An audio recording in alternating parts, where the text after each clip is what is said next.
और हमारा मन तो कितना निर्बल है, कोई रिसेप्शन में या प्रसंग में जाके फिर वापस घर आते तो चर्चा क्या होती है देख लेना। वो आया था, वो नहीं आया था, वो लेट आया था, वो खाने के वक्त आया था, उसने मेरे सामने देखा लेकिन स्माइल नहीं किया, मुझे उससे मिलने की इच्छा थी लेकिन उसके चेहरे पे एटीट्यूड अच्छा नहीं था, उसने ये पहना था नहीं पहना था।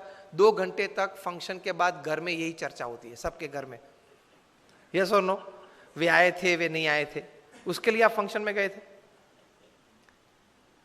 Half of the time we don't know what we are doing. 50% जीवन तो यूं ही पानी में चला जाता है, हमको कॉन्शियस स्टेट में पता ही नहीं है कि हम क्या कर रहे हैं। बारात निकलती है तो तीसरे मंजिले पे खड़े खड़े, सुबह में एक तो देरी से उठा है, 10 बज गए हैं तो भी ब्रश करते करते वहां थूक रहा है, स्वच्छ भारत प्रोजेक्ट बिगाड़ रहा है प्रधानमंत्री श्री का, और फिर अंदर आके बोलेगा बारात 20 मिनट तक देखी, दोनों जम नहीं रहे, तो दोनों को जमाने की जिम्मेदारी तेरी थी, और अगर नहीं जमा और कुछ हुआ तो एक की जिम्मेदारी तेरे पे आने वाली है। एटीट्यूड्स हमारे बहुत चीप हो गए हैं। तो मन जरा दृढ़ रखना, accept and welcome wrong attitudes and insults in life. देख तो लो, चेक तो कर लो आप इमोशनली कितने स्ट्रांग है, इमोशनली आप कितने स्ट्रांग है। चेक कब होगा? जब आपका किसी ने अपमान किया, जब आप प्रतिष्ठित हो और पोजीशन पे हो, आप अथॉरिटी हो, फिर भी आपकी मनमानी के विरुद्ध कोई अगर ओपिनियन दे और वो भी मीटिंग में दे और मीटिंग में सब मेंबर्स उनको सपोर्ट करे, whether it is pre planned और spontaneous, that is also different story. उस वक्त आपकी अंदर की हालत कैसी बनती है वो आपके एटीट्यूड पे निर्भर होगा। If my opinion works, I am happy to work. If my opinion does not work, somebody else's opinion prevails, I am more happy to work। तो ही महान बन पाओगे।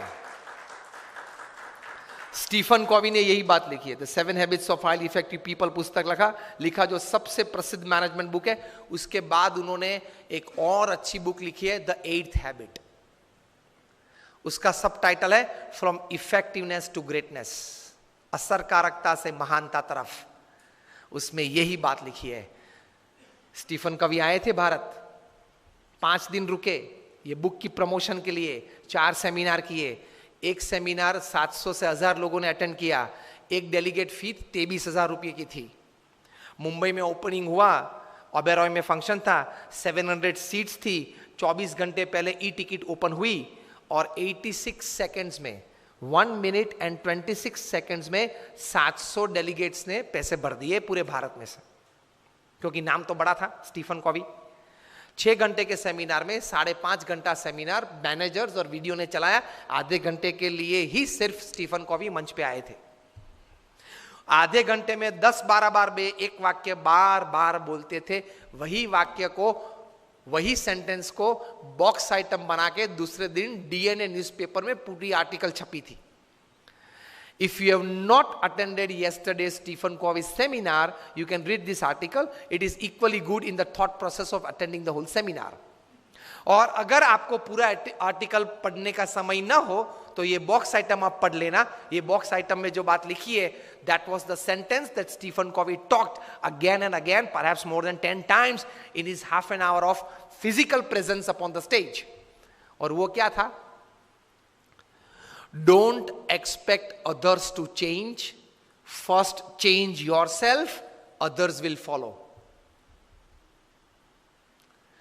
वो व्यक्ति मुझे अनुकूल हो वो बाद में सोचना, पहले कौन सी जगह पे मैं उनको अनुकूल हो सकूं वे पहले आप सोचे।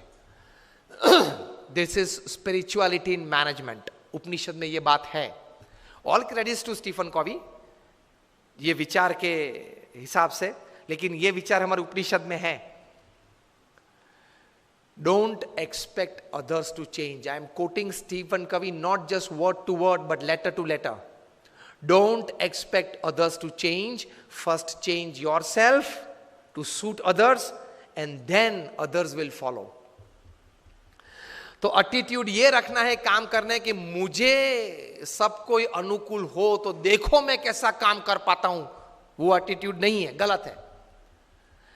आप अपनी टीम को अनुकूल होके सबके पास अपनी एनर्जीज डेवलप करके टीम वर्क बढ़ा के कैसा काम कर सकते हैं, वही सफलता है. तो that comes in attitude. Don't expect others to change. Otherwise everybody is expecting others to change.